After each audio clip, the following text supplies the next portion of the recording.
오늘 헌신의 기쁨이라는 주제로 귀한 말씀 전해주실 허영구 목사님 나오실 때 할렐루야로 환영해 주시길 바랍니다. 할렐루야, 반갑습니다. 뜻밖의 이렇게 초청을 받아서 너무너무 기쁘고 많이 행복합니다. 저는 여기서 조금 떨어져 있는 이 브루클린이라고 하는 곳에서 이렇게 이제 9년째 목회를 하고 있는데요. 이 웨체스터 지역을 방문해 본 적은 있었는데 오늘 이렇게 운전하고 이렇게 오다 보니까 천국을 오는 것 같아요. 너무너무 아름답고 강도 참 예쁩니다. 이렇게 브리스가 헌신 예배에 함께 참여할 수 있어서 저에게 큰 기쁨입니다. 제가 오늘 준비한 말씀은 헌신의 기쁨이라는 제목의 말씀이에요. 제가 이 제목을 어디서 얻었냐면은 헌신의 기쁨이라는 책을 통해서 이 제목을 얻었습니다. 그 존 와이트라고 하는 사람이 쓴 책이거든요. 존 와이트라는 사람은 기독교인이고 정신과 의사예요. 근데 이분은 젊었을 때 사회적인 약자들을 돌보는 사회 사업을 하고 많은 환자들을 치유하는 일을 했습니다. 근데 이분이 무슨 생각을 했냐면은 조금 일찍 은퇴를 하고 자기가 관심 있는 분야에 연구를 하고 책을 쓰겠다 이런 생각을 했어요. 그래서 워싱턴 주에 있는 그 캐스케이드 산맥 뒤쪽으로 그리고 앞에는 넓은 호수가 있고 예쁜 섬들이 떠 있는 그곳에 집을 장만하고 거기서 이제 은퇴 생활을 하게 됩니다.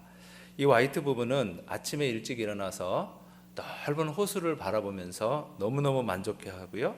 그리고 오후에는 글을 쓰고 또 책을 읽고 저녁에는 지인들과 전화를 하고 이러면서 꿈같은 시간을 보내고 있었습니다. 이 아침에 일어나면 이 풍경이 너무너무 아름답고요. 봄이면 봄대로 아름답고 여름이면 여름대로 아름다웠어요. 그런데 그렇게 1년을 보내고 보니까 마음속에 드는 생각이 허무하다는 생각이 드는 거예요. 이게 아닌데 뭔가 내 삶이 잘못되고 있는 것은 아닌가 이런 생각이 드는 거예요. 이상하지 않아요? 이런 생활을 꿈꾸고 지금까지 준비해오고 이것이 꿈꾸었던 것이 현실이 되었는데 왜 허무하다는 생각이 들까? 뭔가 굉장히 잘못되고 있다는 생각이 들어서 결국 이 존 와이트 부부는요, 그 생활을 정리하고 중국으로 갑니다. 중국에 가서 로버트 모리슨 선교사의 무덤을 찾아가요. 거기 가보니까 그 모리슨 선교사가 뿌려놓았던 많은 선교의 열매들이 있는 거예요. 이 선교사의 헌신을 통해서 변화된 중국 사람들이요, 아주 너무너무 기쁨으로 헌신의 삶을 살고 있는 모습을 보게 됩니다. 이 로버트 모리슨 선교사는 런던 선교회가 파송한 1호 선교사지요. 그분이 열심히 중국어를 공부하고 성경을 중국어로 번역하고 또 중국어 사전도 편찬했던 그러한 분이에요. 그래서 이 존 와이트 부부는 모리슨 선교사의 무덤에서 그 앞에 엎드려서 다시 헌신을 다짐합니다. 내가 꿈꾸었던 삶은 이게 아니다. 그러면서 이 부부가 제 헌신을 다짐하면서 다시 옛날로 돌아가서 사회적인 약자들을 돌보고 교회 공동체를 섬기는 그 일을 하는 거예요. 그러면서 그 사람이 다시 돌아와서 다시 얻은 기쁨, 그러한 내용들을 적은 책이 헌신의 기쁨이라는 길지 않은 책 내용이에요. 오늘 우리가 함께 읽어주신 이 본문의 말씀 있죠? 이 말씀도 한마디로 말하면 헌신의 기쁨을 말하는 것입니다. 사도 바울이 이 빌립보서를 통해서 기뻐하라 기뻐하라 기뻐하라 기뻐하라 이 말을 너무너무 많이 하거든요. 그런데 오늘 여기 본문 이 3장에 들어와서 주 안에서 기뻐하라 그래요. 주 안에서 기뻐하라는 말이 무슨 뜻이냐면 주님을 섬기면서 기뻐하라, 주님을 찬양하면서 주님을 위해 수고하면서 주님을 위해 쓰임 받으면서 느끼는 그 기쁨을 말하는 거죠. 여러분, 유명한 아구스티누스 성 어거스틴이 뭐라고 말했냐면은 우리 인간의 영혼 속에는 하나님이 아니고서는 만족할 수 없는 부분이 있다는 거예요. 여러분, 우리가 주님 안에서 내가 쓰임받지 않고는 누릴 수 없는 엄청난 기쁨, 그것이 우리 속에 있는 거예요. 이 기쁨을 누리지 못하면 이 세상에서 내가 아무리 잘되고 아무리 훌륭하고 아무리 유명해도 우리 안에는 뭔가의 허전함이 있을 수밖에 없는 것이죠. 여러분, 우리가 이렇게 헌신의 기쁨을 누리기 위해서 우리에게 꼭 필요한 것이 무엇이냐 하면요, 가치의 재발견입니다. 여러분, 사도 바울이라고 하는 사람은 어떤 사람이냐면 요즘 사람들이 하는 말을 표현을 빌리면 엄친아예요. 이 연세 드신 분들은 엄친아라는 말 잘 모르시는가요? 예, 무지무지하게 완벽한 사람인 거예요. 그러니까 이 사도 바울은 혈통적으로는 베냐민 지파 사람이고요, 태어나면서부터 시민권을 가지고 태어날 정도로 유복한 사람이고요, 그리고 거기다 머리까지 좋은 사람이에요. 그래서 천재적인 두뇌를 갖고요, 헬라 철학에 능통한 사람이고요, 그리고 이 유대 율법에 아주 능한 사람이었습니다. 가말리엘이라고 하는 사람의 수제자 중에 수제자죠. 그런데 이 사람은 가말리엘을 능가할 수 있는 사람이에요. 왜냐하면 가말리엘은요, 헬라 철학에 능한 사람이 아니거든요. 이 바울은 당시의 시대 정신이라고 말할 수 있는 헬라 철학에도 능한 사람이기 때문에 이 유대 율법을 세계화할 수 있는 거의 유일한 인물이었던 거예요. 그렇기 때문에 이 바울이라고 하는 사람은 가만히 있기만 하면 그냥 가말리엘의 뒤를 이어서 유대의 최고의 랍비가 될 수 있는 그러한 따놓은 당상인 그 길을 가는 사람이었던 거예요. 그런데 이 바울이라고 하는 사람이 담메색 도상에서 부활하신 주님을 만나죠. 그리고 그는 부활하신 주님을 만난 다음에 아라비아 광야에 가서 성경을 다시 읽기 시작합니다. 그러면서 거기서 그는 새로운 가치를 발견하게 돼요. 오늘 본문에서 보는 것처럼 사도 바울이 예수 안에서 발견한 새로운 가치를 유대 율법과 비교해 보니까 그걸 뭐라 그러냐면 배설물이라 그랬다는 거예요. 그 배설물이니까 미련도 없이 결별할 수가 있었던 것이죠. 그래서 사도 바울은 이러한 예수 안에서의 가치 혁명, 새로운 가치를 발견하면서 그는 헌신의 기쁨을 누릴 수가 있게 되었던 거예요. 여러분, 고린도 후서 11장에 보면 사도 바울이요, 자기가 겪었던 고난에 대해서 말하거든요. 뭐라고 말하냐면 40에 하나 감한 매를 5번 맞았다 그래요. 잘 아시죠? 40대를 때리면 사람이 죽으니까 39대를 때린다는 거예요. 그런 매를 5번 맞고 태장으로 3번 맞고 돌에 맞아 실진하고 배를 타다가 파선해서 일주야를 깊은 바다에서 지내고 강의 위협과 강도의 위협과 동족의 위협과 이방인의 위협과 수도 없이 많은 고난을 나열하거든요. 그럼에도 불구하고 주님을 위해 일하는 그 일을 왜 그만둘 수 없었을까요? 그것은 육체로 당하는 그 고난을 넘어서는 엄청난 헌신의 기쁨이 있었다는 거예요. 여러분, 굉장히 좀 주의 깊게 로마서 16장을 읽어보신 적이 있나요? 아주 주의 깊게 로마서 16장을 한번 읽어보시기를 제가 권해요. 로마서 16장을 읽어보면요, 40명이 넘는 이름들이 나와요. 그런데 놀랍게도 로마서 16장에 나오는 그 많은 이름들은요, 거기 안에는요, 유대인이 있고요, 이방인이 있고요, 종이 있고요, 자유자가 있고요, 남자가 있고요, 여자가 있어요. 많은 분들이 그게 어쨌다고요? 이렇게 하실 거예요. 근데 당시의 관점에서 보면 이건 혁명이에요. 엄청난 혁명이에요.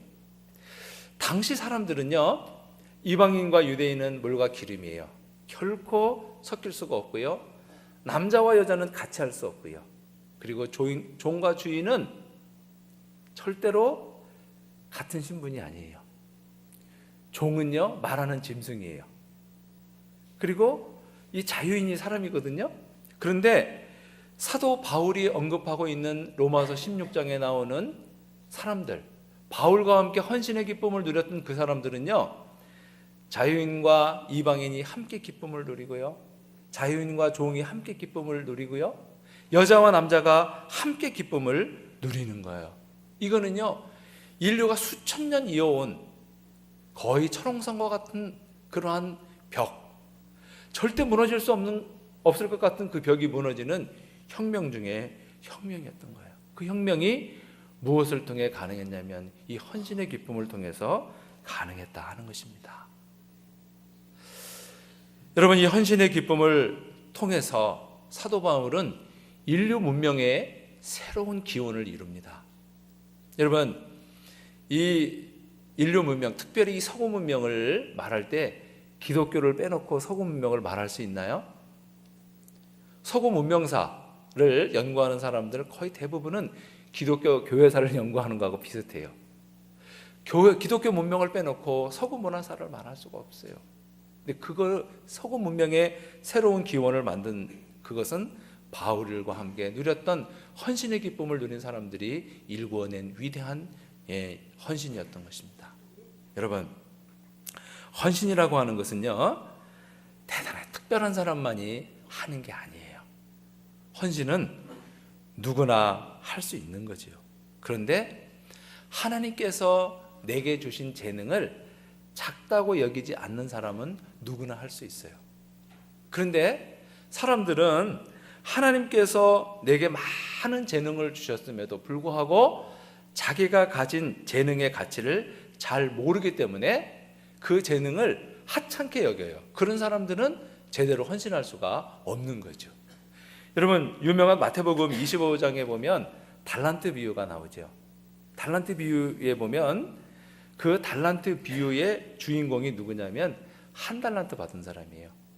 예수께서 달란트 비유를 말씀하시고자 하는 가장 주된 원인은 한 달란트 받은 사람의 이야기를 하고 싶은 거예요. 근데 한 달란트 받은 사람은요, 자기가 가진 그 한 달란트를 굉장히 작게 여겼어요. 근데 한 달란트가 작은가요? 한 달란트는요, 무지무지 큰 돈이에요. 한 달란트는요, 6천 데나리온이거든요. 6천 데나리온, 한 데나리온이 하루 품삯이에요. 그러니까 6천 데나리온이라면 6천일 품삯이에요. 6천일은요 18년인가 17년인가 그래요. 그러니까 17년 18년 동안 하루도 쉬지 않고 한 푼도 쓰지 않고 모아야 되는 돈이 한 달란트예요. 무지무지 큰 돈이에요. 근데 이 사람은 이거를 작다고 여긴 거예요. 왜 작다고 여겼을까요? 다른 사람하고 비교하니까. 사람을 비교할 때 자기보다 못한 사람하고 비교할까요? 자기보다 나은 사람하고 비교할까요? 자기보다 나은 사람하고 비교해갖고 괜히 실망하고 그래요. 이 사람이 2달란트 받은 사람, 5달란트 받은 사람이랑 비교하니까 자기가 가진 게 너무너무 초라한 거예요. 너무 보잘것없는 거예요. 사실은 엄청나게 많은 것을 주인이 자기를 믿고 맡겼음에도 불구하고 그 많다는 것을 느끼지 못하니까 주인이 미워요. 그래서 한 달란트 받은 걸 땅속에다 묻어두잖아요. 그리고 주인이 왔을 때 여기 있습니다. 그리고 내놓는데 주인에게 뭐라 그래요? 당신은 굳은 사람이라고요. 굳은 사람이라는 말이 무슨 뜻이냐면 인색한 사람이라는 뜻이에요. 당신이 인색해서 나한테 한 달란트 맡겼죠? 한 달란트 여기 있어요. 이렇게 되는 거예요. 근데 이것은 주인의 의도와는 전혀 반대예요. 여러분, 우리가요, 다른 사람하고 이렇게 비교할 때 잘못 비교하면 내가 받은 하나님으로부터 받은 축복이요 되게 적게 느껴질 때가 있어요. 하나님, 저 사람은 왜 저런데 나는 왜 이래요? 이렇게 될 때가 있다고요. 제가 목사가 되고 어느 교회 가서 부목사를 했거든요. 그 교회 가서 열심히 이렇게 이제 목회를 하고 있는데 한 몇 년 지난 것 같아요. 몇 년 지났는데 한 번은 이렇게 초청장이 왔어요. 그게 뭐냐면 제 친구가, 신학교 동기 제 친구가 꽤 큰 교회 담임 목사로 취임한다는 거예요. 그러면서 이렇게 초청장을 보냈는데 제가 그 초청장을 받고, 야, 주님 감사합니다. 이 친구를 참 충성되게 여기셔서 이렇게 큰 교회에 보내시네요. 제가 이렇게 했을까요? 제가 그렇게 못했어요. 어떻게 했냐면요, 그 초청장을 다 이렇게 열어본 다음에 휙 던져버렸어요. 그러면서 뭐라 그랬냐면은, 이런 걸 나한테 보내면 어떻게, 나 가지도 못할 건데.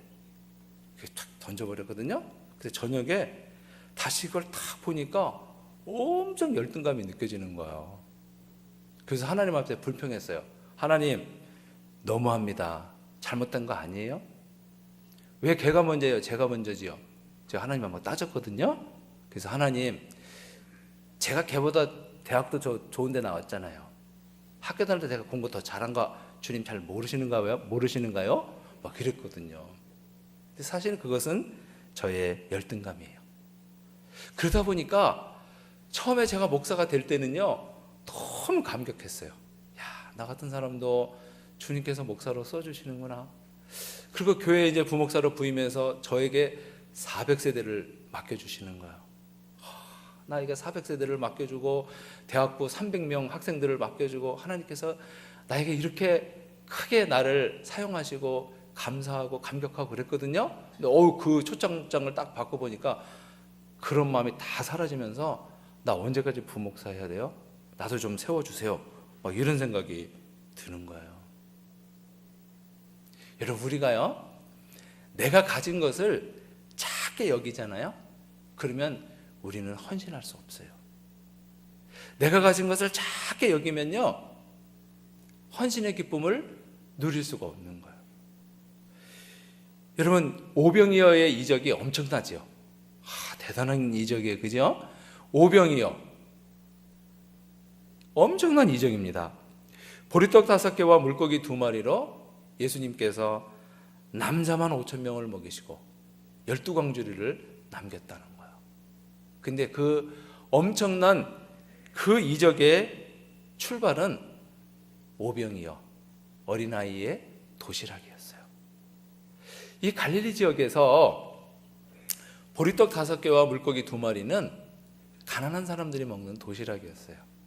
그러니까 보리떡이 이렇게 식으면요, 뚝뚝하잖아요. 그러니까 거기에 이제 뭐 이렇게 멸치보다 좀 큰 물고기 그거를 이렇게 소금에 절였다가 같이 싸가지고요, 그 뚝뚝한 거 먹으면서 조금씩 베어 먹는 거거든요. 그게 뭐냐면 조그만 어린아이 한 사람의 허기를 채울 만큼, 가실 만큼의 그냥 그렇게 대단하지 않은 도시락이에요. 근데 그 대단하지 않은 그 도시락이 주님의 손에 올려지니까 5,000명을 먹이시는 엄청난 능력이, 주님의 능력이 될 수가 있었던 거예요.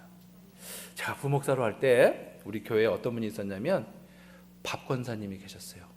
그 권사님은 사람들이 전부 다 밥 권사님 그래요. 근데 이분은 교회 밥하는 장소에는 언제든지 이분이 계셔요. 뭐 여름 성경학교, 뭐 교사 뭐 모임, 뭐 무슨 모임이 있을 때 밥을 짓는 곳에는 이 권사님이 늘 계신 거예요. 근데 이 권사님은 교회 밥 짓는데 선수예요. 왜냐하면 교회 밥은 여러 사람이 먹기 때문에 아무나 앉히기가 좀 어려운데, 이분은 그 일을 오래 하다 보니까 쌀 씻는 거, 사람 수, 밥 양을 정확하게 조절하고 교회 그 시설 안에서 밥을 가장 맛있게 잘하시는 분이에요. 근데 그분이 돌아가시니까요, 너무 밥이 맛이 없어진 거예요. 그리고 밥이 어떤 데는 모자라고요, 어떤 데는 남고요. 근데 그분을 사람들이 밥 권사님이라고 부르면서 그분을 그리워해요. 여러분, 우리가 갖고 있는 재능이 있잖아요. 그거 나만 갖고 있으면 그 별거 아닌데 그걸 주님 앞에 올려드리면요, 주님은 그걸 통해서 엄청나게 크게 일하시고요, 그걸 통해서 대단한 기적을 이루시고요, 그 헌신한 사람에게는 위대한 믿음의 증거를 주시는 거예요. 여러분, 우리가 이 교회 표를 보니까 예수님의 이야기로 가득한 교회, 너무 멋있잖아요.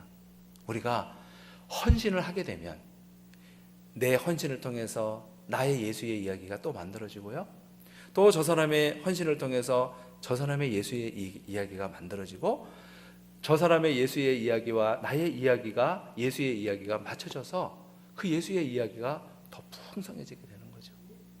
여러분, 헌신의 기쁨을 누리는 사람에게 하나님께서 주시는 또 놀라운 축복이 있는데, 그건 뭐냐면 믿음을 더 크게 해요. 믿음의 증거를 갖게 되는 거예요.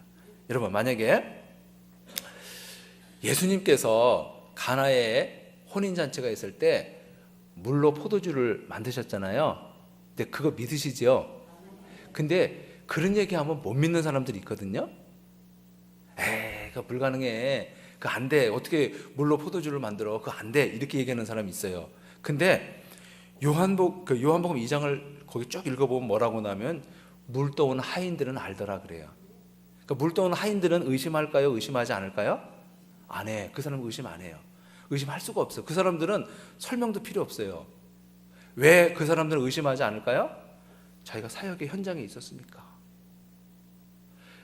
이 다른 사람들에게는 예수님께서 물로 포도주를 만든 거를 설명해야 돼요. 그래서 설명이 안 되잖아요, 잘. 그러니까 못 믿겠다 그러거든요. 근데 예수님의 말씀을 따라서 그 항아리에 아구까지 물을 채웠던 물 떠온 하인들에게는 설명이 필요 없는 거예요. 그 사람들은 그냥 예수님께서 물로 포도주 만드신 거 맞지요? 그러면은 그냥 뭐 말할 것도 없어요. 너무너무 확실하게 믿는 거예요. 여러분, 나사로가 죽은 지 오래됐는데 며칠 돼갖고 냄새가 나는데 그 사람을 예수님께서 살렸잖아요. 그러면 사람들은 설명이 필요해요. 그 예수님께서 그런 사람 살렸다 그러면 에이, 어떻게 그런 일이 있어? 그거 꾸며낸 이야기야. 이른다고요. 근데 그 나사로의 무덤을 가두었던, 그 앞을 막았던 그 큰 바위덩이를 옮긴 사람들은 믿을까요? 안 믿을까요? 그 사람들은 말할 것도 없는 거예요. 그 사람들은 뭐 이야기할 것도 없어요. 제가 이 브루클린에 살지만은 이 웨체스터 지역에 있는 이 한인동산 장로교회의 소문을 제가 조금 들어서 알거든요. 그러면은 어떻게 이 동산교회가 이렇게 이 지역에 좋은 믿음의 소문을 내고 교회가 부흥하고 교회가 아름다운 예수의 이야기로 가득할까? 밖에 있는 사람들은 알까요? 모를까요? 잘 몰라, 그 사람들은. 근데 이 교회의 사역의 현장의 중심에 있는 사람들은 말이 필요 없는 거예요.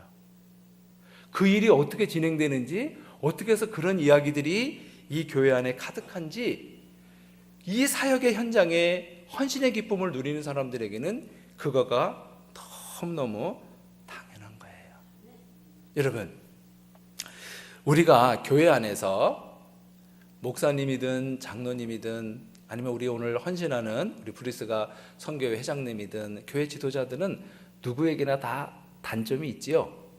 단점이 다 있어요. 근데 그 단점을 말없이 채워주면서 교회 지도자로 하여금 잘 일할 수 있게 하는 분들, 그분들은 믿음의 증거가 굉장히 많아요. 그런 사람들은 우리 교회가 지금 어떻게 해서 잘 되고 있는지, 왜 잘 되고 있는지 설명이 필요 없이 그분들은 그것을 알고 있게 되는 거예요. 제가 우리 지금 현재 심호하고 있는 뉴욕 한인연합교회에 제가 올해 9년째 이제 사역을 하고 있거든요. 근데 제가 처음에 이렇게 딱 부임하니까 교인들이 자꾸 싸우더라고요. 교회는 자꾸 싸우는데 저는 그 교인들이 싸우는 거를 처음 봤어요. 한 번도 본 적이 없어요, 교인들이 싸우는 거를. 근데 싸우는데 난 너무너무 싫더라고요, 싸우는 게. 근데 뭐 그렇게 싸우는데 그냥 싸우는 게 아니라 서툰 영어로 경찰을 부르는 거예요. 근데 경찰이, 백인 경찰이 이렇게 오니까 애들은 또 이렇게 쳐다봐요. 그러니까 내가 너무너무 꼴보기 싫은 거예요. 그래서 저녁에 집에 가가지고 너무 화가 나는 거야. 우리가 예수를 안 믿고 그냥 우리 한인들이 종교를 떠나서, 신앙을 떠나서 이영만리 고국을 떠나 여기 와서 서로 살면서 뭐로 저렇게 싸우고 그럴까? 뭐 경찰까지 부르고 저럴까? 그래서 내가 너무 실망해갖고 너무너무 화가 나 있었어요. 그리고 이런 교회 목사라는 것도 너무너무 싫고. 그런데요, 이쪽으로 막 몸이 이상해지는 거예요. 보니까 대상포진이 막 생기는 거, 이쪽으로. 대상포진이 생기니까 그 병원에 갔더니 그 의사가 저보고 그래요. 그때 제가 40대 중반이었는데 젊은 분이 무슨 일 하길래 이렇게 스트레스를 받아요. 그러면서 교회 한번 다녀보시지 그래요. 이러는 거예요, 저보고. 그래서 제가 근데 이제 생각해 보겠다고 목사라고는 말을 못 하겠더라고요. 그러면 너무 실망할까 그래서 생각해 보겠다 그러고 다음에 그 집에 안 갔어요. 또 나 어떻게 교회 나오라 그럴까 봐. 근데 그게 또 낫고 나니까요. 이번에는 위가 또 이게 문제가 생기는 거예요. 위가요. 삼겹으로 돼 있대요. 근데 그게 제가 스트레스를 너무 받으니까 그게 헐어갖고 위에서 피가 나오는 거예요. 그러면 그 사람이 그 의사가 뭐라고 겁주면 이게 암 되는 거예요. 이러는 거예요. 여러분 우리가요. 이 교회 안에서 이 다투는 거는요. 진짜 안 좋은 거예요. 근데 제가 힘을 얻고 용기를 얻었던 것은 어느 날이었어요. 어느 날 아침에 눈이 얼마나 왔는지 우리 집 문이 새벽 기도를 가려고 그러는데 문이 잘 안 열리는데 우리 교회 80 넘은 장로님하고 권사님이 우리 집 앞에 눈을 쓸어주고 있는 거예요.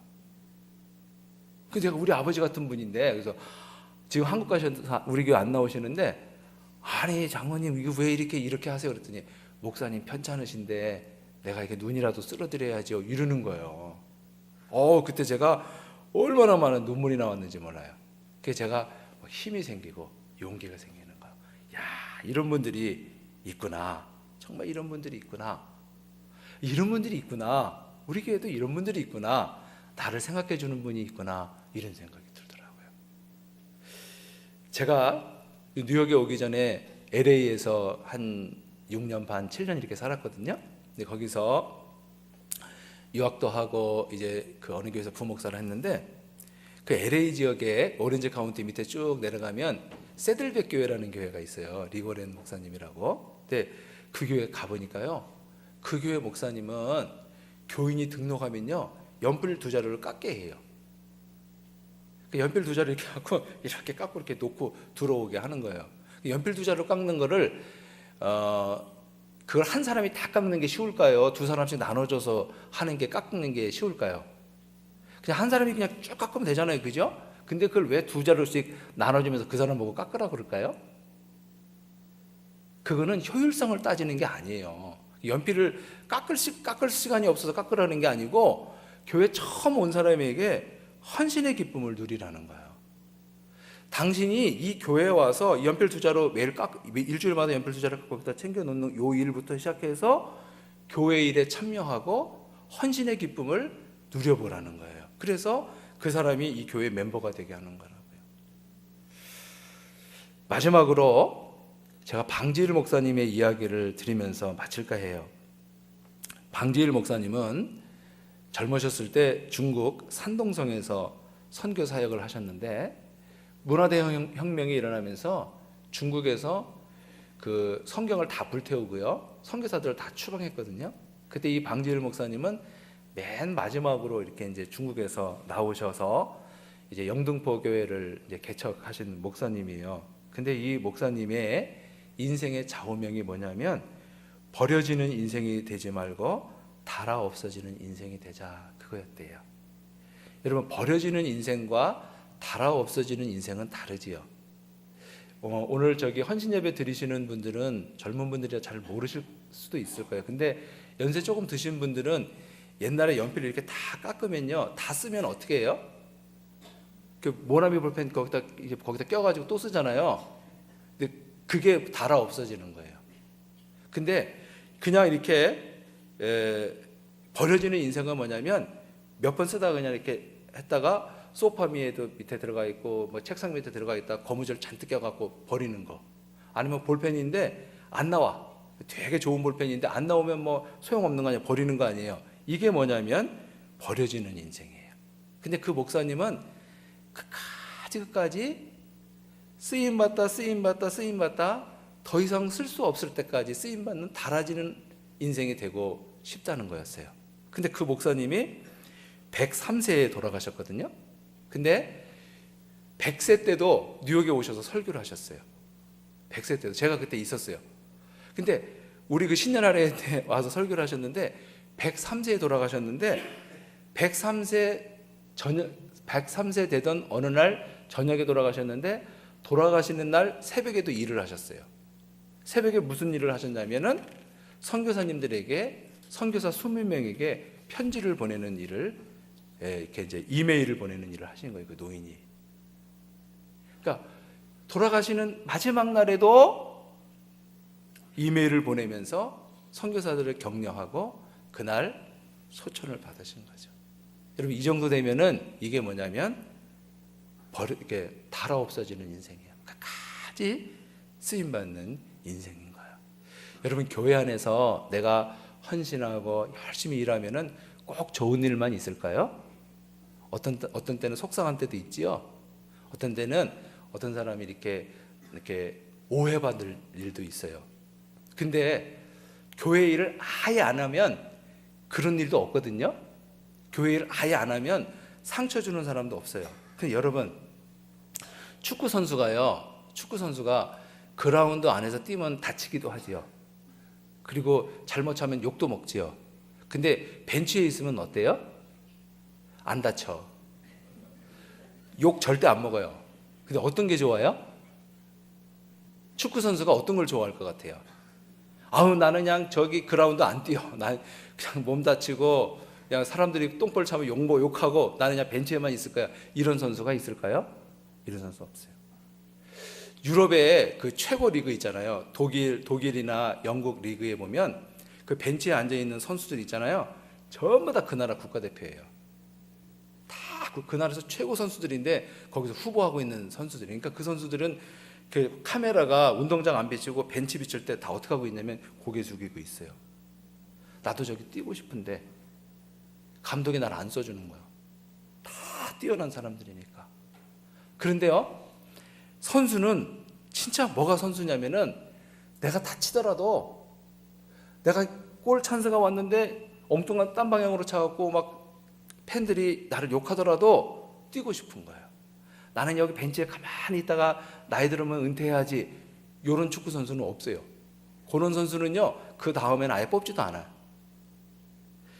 여러분, 우리가 내가 헌신의 기쁨을 누리는 것, 그것은 내가 수고하고 애쓸 때 이러한 부작용도 있을 수 있지만 헌신의 기쁨이 더 크기 때문에 주님을 위해 헌신하는 거예요. 내가 부하든 가난하든 건강하든 병들었든 유명하든 유명하지 않든 그것과 무관하게 주님을 위해서 열심히 일하는 사람, 이러는 사람을 하나님께서는 그에게 큰 기쁨을 주시고요, 그에게 귀한 믿음의 비밀을 그에게 증거해 주시는 것입니다. 그래서 여러분, 헌신하는 사람은요 의심하지 않아요. 헌신하는 사람은 성경을 보고 그렇게 될 수가 없는데 이런 거 안 한단 말이에요. 우리가 오늘 이렇게 헌신하시는 브리스가 성교회뿐만 아니라 함께 예배드리신 우리 동산교회 모든 교회 여러분들이 헌신의 기쁨을 주님 오시는 그날까지 달아진 인생으로 살아가는 귀한 축복의 주인공들이 다 되시기를 축복합니다. 기도하겠습니다. 참으로 좋으신 하나님 우리 아버지, 주님의 귀하신 은총을 감사합니다. 주님, 저희들이 주님이 아니면 참으로 아무것도 아닌 사람들인데 저희들을 부르셔서 몸된 교회의 지체가 되게 하시고 이제는 서로가 서로에게 아주 중요한 타인이 되게 해 주셔서 고맙습니다. 주님, 우리가 힘을 합하여서 정말 헌신의 기쁨을 누리게 하시고 주님의 몸된 교회를 열심으로 섬겨가는 저희 모두가 되게 해 주시옵소서. 주님, 특별히 오늘 헌신하는 브리스가 이 선교회의 헌신을 주께서 기쁘게 받아주시고 헌신하는 모든 자매들의 가정과 개인을 하나님 복 주셔서 헌신의 기쁨이 날마다 차고 넘치게 하여 주시고 또 믿음의 증거들이 더욱더 차고 넘쳐서 예수의 이야기로 풍성한 가정이 되게 하시고 예수의 이야기가 넘쳐나는 교회가 될 수 있도록 복으로 같이 해 주옵소서. 베푸신 주의 모든 은총과 사랑을 감사하옵고 예수님의 이름으로 기도하옵나이다. 아멘.